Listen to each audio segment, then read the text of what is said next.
Bonjour à tous, donc merci d'être là dans ces horaires matinaux. Tout d'abord, je voudrais remercier la FEF pour cette invitation. Je n'ai aucun conflit d'intérêt. Et donc aujourd'hui, je vais vous présenter mes coups de cœur sur le thème de la cirrhose. Et juste pour commencer, en fait, vous savez bien que quand on parle de la prise en charge des malades atteints de cirrhose, on a l'habitude de distinguer la cirrhose compensée de la cirrhose décompensée. La cirrhose compensée correspond à des malades asymptomatiques. Néanmoins, on sait que lorsque l'hypertension portale progresse, les varices œsophagiennes peuvent se développer. Par conséquent, chez ces malades, le vrai défi, c'est de dépister des varices qui vont nécessiter un traitement. En revanche, chez les malades qui ont une cirrhose décompensée, c'est-à-dire que les complications de la cirrhose sont survenues, eh bien, l'enjeu, c'est de traiter les complications existantes et puis bien sûr de prévenir les complications ultérieures. Alors, depuis la conférence de consensus de Baveno 6, maintenant, on nous a proposé de ne pas effectuer d'endoscopie de dépistage à tous les malades et on nous a dit qu'il était possible d'exclure raisonnablement, avec un risque raisonnable, moins de 5%, les varices qui nécessitent un traitement ou les varices à risque en combinant le taux de plaquettes et l'élasticité hépatique. Alors, on a les critères de Baveno 6 qui combinent des plaquettes supérieures à 150 000 et une élasticité à moins de 20 kPa et depuis plus récemment, les critères de Baveno 6 étendus où on nous dit que si les plaquettes sont à plus de 110 000 et l'élasticité hépatique à moins de 25 kPa, eh bien, ça permet d'éviter de faire des endoscopies inutiles à 40% des malades et de ne louper des varices que dans moins de 2% des cas. Dans cette étude multicentrique, près de 1900 malades avec une cirrhose et une endoscopie récente, cette étude qui a été présentée par Paul Callès nous a permis d'une part de valider les critères de Baveno 6 pour écarter les varices qui nécessitent un traitement, comme vous voyez à gauche, 20% d'endoscopie évitée et 1% de varices à risque qui étaient manquées. En revanche, ce que vous voyez également, c'est que les critères de Baveno 6 étendus, donc qui étaient moins restrictifs, sont probablement disqualifiés du fait de cette étude, car le nombre de varices manquées était à plus de 5%, 8%, ce qui ne semble pas acceptable. Et puis les auteurs nous proposent également une nouvelle méthode qui est en fait le ratio, le rapport entre le taux de plaquettes et l'élasticité hépatique, qui permet d'augmenter la proportion d'endoscopie évitée de 20 à 28% avec un taux de varices à risque manqué à moins de 5%, donc acceptable.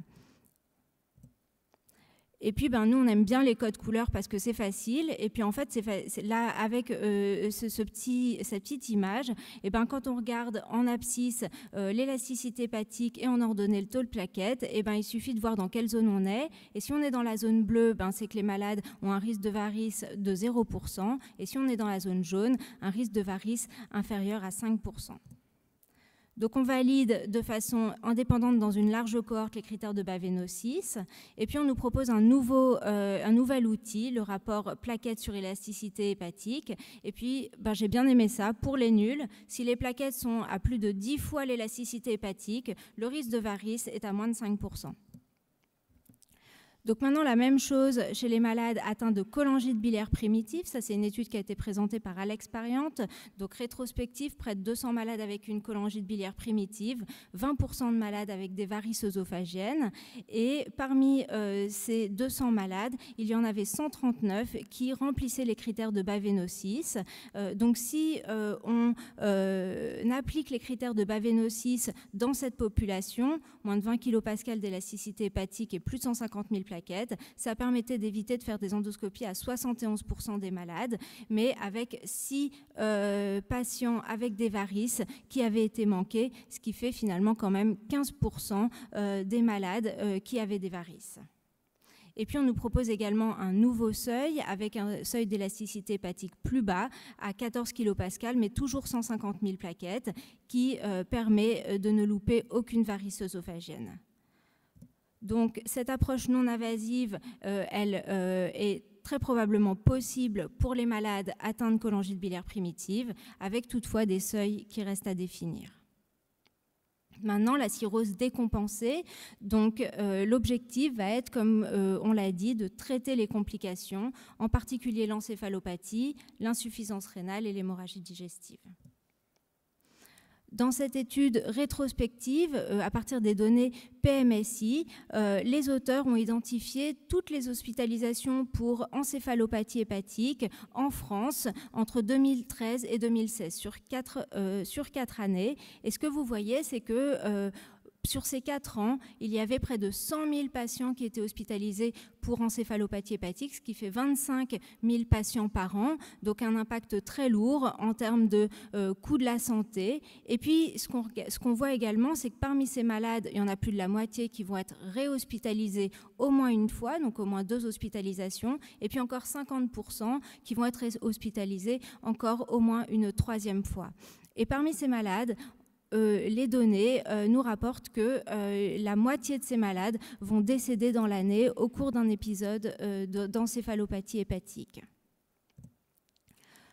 Donc l'encéphalopathie hépatique, ça nous confirme que c'est clairement un problème majeur chez nos malades atteints de cirrhose, que c'est une pathologie très sévère et qu'il est nécessaire d'améliorer la prise en charge de ces patients.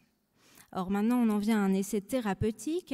Cet essai qui vient de l'équipe de la Pitié, qui a été présenté par Dominique Tabu, qui est un essai randomisé, contrôlé en double insu international chez des malades qui étaient hospitalisés pour un épisode d'encéphalopathie hépatique clinique et qui propose d'évaluer l'ornithine phénylacétate, qui est un médicament hypoammoniémiant pour le traitement de l'encéphalopathie hépatique. Et alors, quand vous voyez, le critère de jugement principal était le temps jusqu'à l'amélioration de l'encéphalopathie hépatique. Et puis, malheureusement, c'est un essai qui est négatif. Il n'y avait pas de différence entre les malades qui recevaient le placebo et ceux qui recevaient le médicament.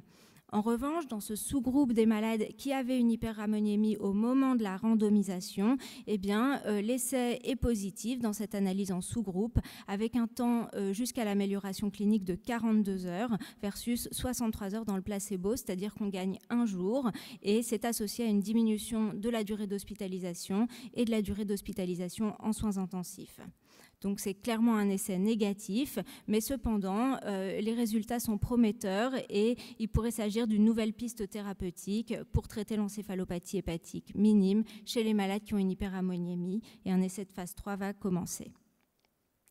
Une autre présentation affichée, cette fois-ci encore de la Pitié, qui rapporte l'effet du phénylbutyrate de sodium dans l'encéphalopathie chronique résistante au traitement conventionnel. Donc c'est un petit essai, une petite étude rétrospective monocentrique, seulement 11 malades, mais néanmoins des résultats intéressants, vu que chez tous les malades qui présentaient une cirrhose, 10 sur les 11, ont noté une amélioration neurologique chez ces malades, avec une baisse de l'ammoniémie et puis un profil de tolérance excellent.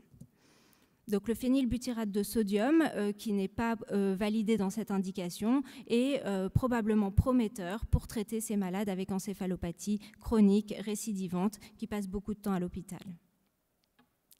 On a également, concernant l'insuffisance rénale, eu les retours des recommandations de la SPHAR et de la FEV. Ça nous a été présenté par Dominique Tabu. Et maintenant, il est clair que chez les malades atteints de cirrhose, on doit utiliser les critères de KDIGO modifiés pour la cirrhose pour définir l'insuffisance rénale. Et on ne peut plus se baser juste sur le taux de créatinine, mais on doit se baser sur le delta de créatinine, sur l'augmentation de la créatinine par rapport à sa valeur de base, et avec des stades d'insuffisance rénale en fonction de la proportion d'augmentation de la créatinine par rapport à sa valeur de base.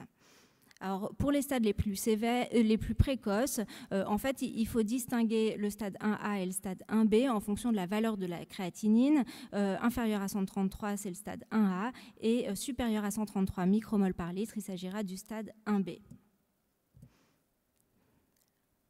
Alors, dans cette étude de Toulouse, qui a été présentée en communication orale, l'objectif était d'évaluer en fait la prévalence de l'insuffisance rénale aiguë chez des malades atteints de cirrhose hospitalisés, en comparant les différentes définitions de l'insuffisance rénale. 400 malades atteints de cirrhose, hospitalisés au CHU de Toulouse. Et ce que vous voyez, en fait, c'est que la proportion de malades qui sont considérés comme ayant une insuffisance rénale, elle varie en fonction des définitions utilisées énormément, de 9% jusqu'à près de 25%. Donc, si on applique les critères ICA 2015, qui sont en fait les critères CADIGO modifiés pour la cirrhose que je vous ai présenté juste avant, eh bien, la prévalence de l'insuffisance rénale aiguë chez des cirrhotiques hospitalisés, elle était de 19%. Alors, dans cette étude, si les malades avaient une insuffisance rénale de stade plus que 1B, les malades recevaient une expansion volémique avec un remplissage par de l'albumine.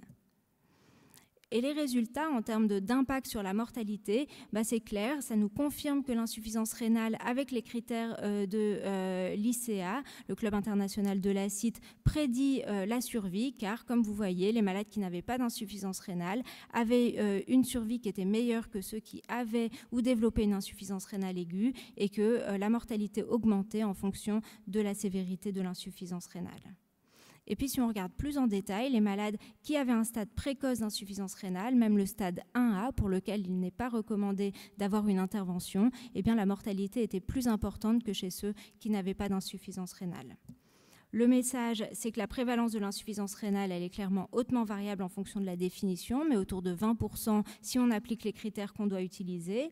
Ça nous valide les critères du Club international de l'acide, car ils prédisent la mortalité.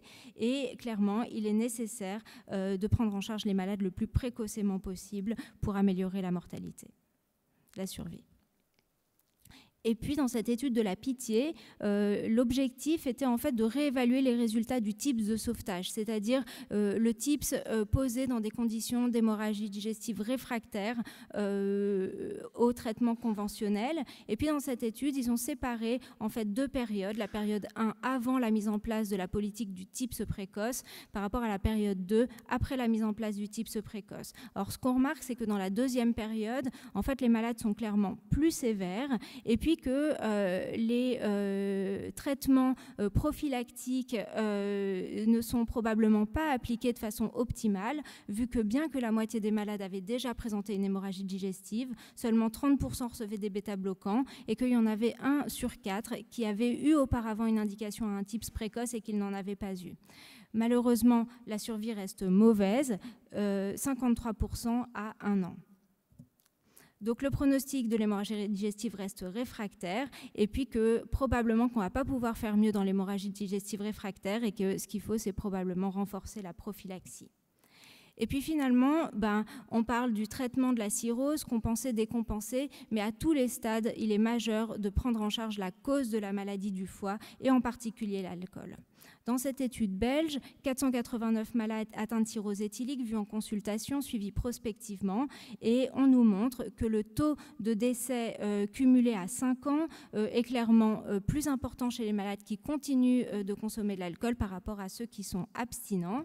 3 facteurs associés au décès d'origine hépatique, l'âge, le score de Child et l'abstinence, qui est indépendamment associé à la mortalité à 5 ans. Et puis là aussi, on nous propose encore des codes couleurs, et puis on nous propose cette espèce de diagramme où, en consultation, on peut prédire la mortalité de nos malades en fonction du statut abstinent ou consommateur, en fonction de l'âge et du score de Child. Et puis clairement, chez ce malade de 60 ans avec un Child B9, si l'abstinent, il a un risque de décéder de 20% à 5 ans, alors que s'il n'est pas abstinent, c'est 42%. Cet outil, selon les auteurs, pourrait être utile pour informer nos malades en consultation et puis les motiver pour arrêter de consommer de l'alcool.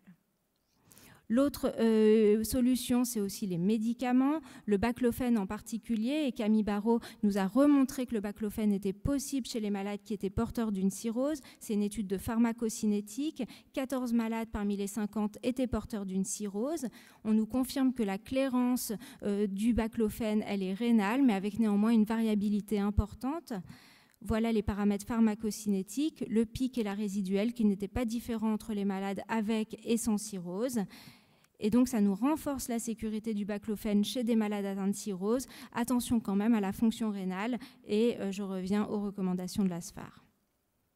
Et puis finalement, eh bien, chez les malades en réanimation, hospitalisés pour une cirrhose décompensée avec des défaillances, 87 malades dans cette étude de Paul Brousse, eh bien, la mortalité est élevée, surtout lorsque le nombre de défaillances augmente, jusqu'à 80% de décès à 1 mois. Et puis, ce qui est intéressant de voir, c'est que dans cette population, il y en avait 32 qui avaient eu une évaluation pré-transplantation, donc 14 avaient été transplantés, avec une survie excellente. En revanche, 50 malades n'ont pas eu d'évaluation pré-greffe et les facteurs associés à l'absence d'évaluation pré-transplantation dans cette étude étaient d'une part le nombre de défaillances, mais surtout l'absence de sevrage alcoolique. Donc, en plus d'augmenter la mortalité, l'absence de sevrage est clairement un frein à la transplantation chez les malades avec des défaillances d'organes, alors que pourtant la survie est bonne lorsqu'on les transplante. Donc pour conclure, je suis désolée, je suis un tout petit peu en retard. Au cours de la cirrhose compensée, donc l'objectif c'est d'exclure les varices à risque et on nous a montré que la combinaison des plaquettes et de l'élasticité hépatique est une bonne méthode pour exclure les varices à risque chez les malades compensés.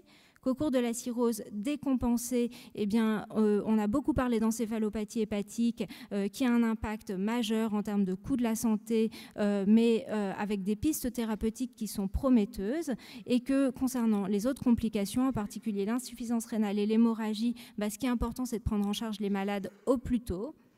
Et finalement, dans la cirrhose alcoolique, l'objectif, c'est clairement l'abstinence et ça doit rester notre priorité parce qu'elle a un impact majeur sur le pronostic des malades, augmente le décès, diminue l'accès à la transplantation hépatique. Et puis, on nous a proposé plusieurs outils, une prédiction individualisée du risque et puis un traitement pharmacologique, le baclofène. Je voudrais remercier tous les orateurs qui m'ont donné leurs diapositives, mon équipe et vous pour votre attention.